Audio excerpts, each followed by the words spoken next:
Hey, Burned In Teachers, it's Amber Harper from burnedinteacher.com, and this video is being created to help you understand the blog post that I posted today about simplify your reading conferences using a T-chart and Google Forms.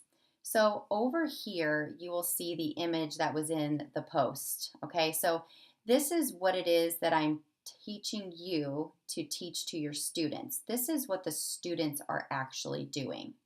So they're going to have a reader's notebook, and all of this was inspired by two things. The Book Whisperer from Donalyn Miller that I read when I taught third grade inspired me to have students create this writing about their reading or writing about their thinking. So you teach students how to create this T-chart in their reader's notebook. And it's very simple. It starts out as just a T.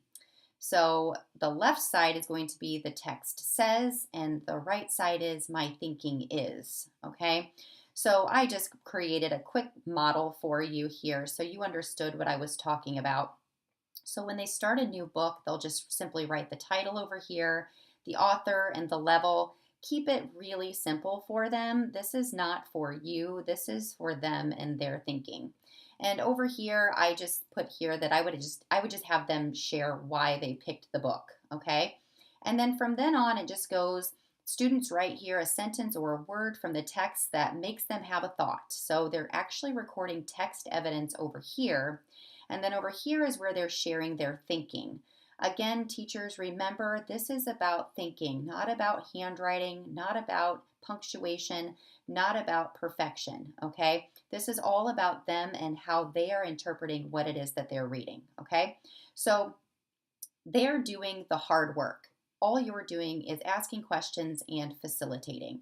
So again, like I said in the post, if you're working harder than your students, you're doing it wrong. And for a long time, I did it wrong. And finally, I decided, especially after reading this book, that they should be doing the work, not me. So it's very simple. It's just a composition notebook or a spiral notebook, nothing fancy. It's all about their thinking, okay? Now, what you will do then, though, is you will use a Google form as you're walking around and conferencing with these students, using their thinking to lead your conference. This doesn't have to be a 1 hour prep, each time that you are getting ready for conferences. This is just you saying, okay, let's see what we recorded last time, and let's pick up from there, and how are things going today? So I created in the blog post a forced copy of this form that I'm opening right here for you. And you're going to be able to change this form up any way that you choose, okay? So I just put in here a date, the student's name, their reading level, that will be a drop-down menu, the title of the book, and then I even have a sentence stem here for you. How's it going? Will you share something that you jotted down with me so we can discuss your thinking, please? And then you're just simply jotting down observations. And then after you're done talking and sharing and facilitating and asking, you're going to give them a goal or give them some next steps. So you might say something like, okay, so based on what we talked about today, here's what I'd love to see you trying or practicing for next time.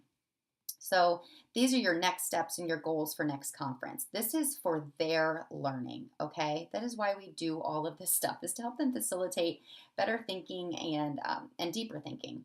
And then finally, you're going to take some notes down here, and these are not things you're sharing with the students. These are just things that you are noticing about them, and maybe these are things that you can actually take for evidence of a grade, okay?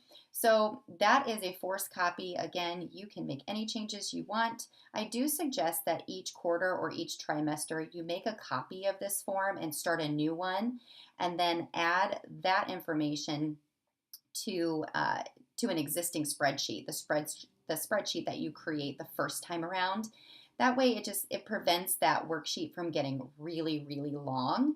And you can get more creative and more techy about how you organize the tabs and the students and everything as well. But just again, keep it simple, okay? This is all for you to be more efficient and to be more engaging as well with your students, okay? So I also want to show you how to create this form if you want to create your own. So all you do is you go into Google Drive, and then you go to New, click More, and then Google Forms. All right. And then from then on, you just kind of play with it, all right? So you might title it Reading Conferences, okay? And then you can add a form description. You do not have to. And then, of course, you want to have the date. All right, it will auto fill your answer, predicting what it is that you want. All right, and then you're going. Oops, I'm going to have to extend my screen here. There we go. All right, and then the student name, of course, you want to keep track of who it is you're conferencing with. Okay. And then your question is, maybe you want to know what page they're on. Maybe you're keeping track of where they are, okay? Noticings.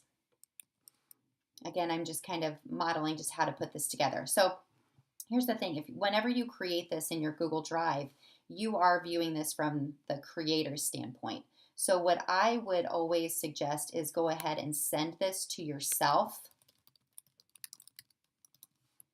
Okay? And then not to my website.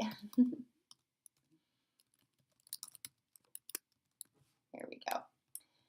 Go ahead and send it to yourself. And then once you get into your email and you open up the email and then click Fill Out Form, bookmark that form right up here.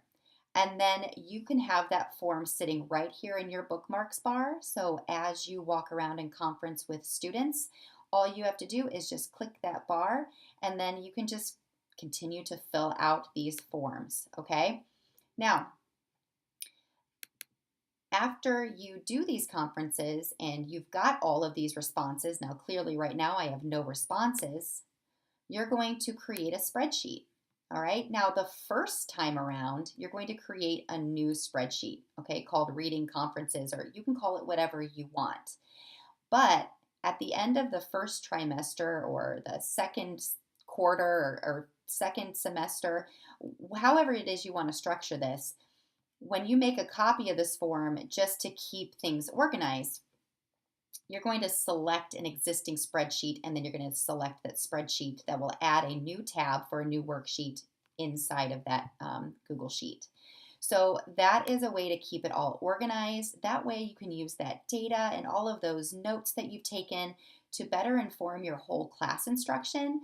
That is your data for RTI meetings for your students, response to instruction, and it's all in an effort to help you be more efficient. This doesn't take any prep, any planning other than when you implement it. And of course, you're going to have things that you change and make better as you continue this practice, but I promise you the conversations that will come out of this writing about reading and writing about thinking, the conversations that come out of them are gold. It really did change my instruction when I was working with third graders, and I highly, highly recommend the book. The Book Whisperer. There's a link to Amazon within the blog post. And please comment below if you find success with this or have any questions, or jump into the Burned In Teacher Facebook group at facebook.com/groups/burnedinteacher. Thanks so much, and burn on.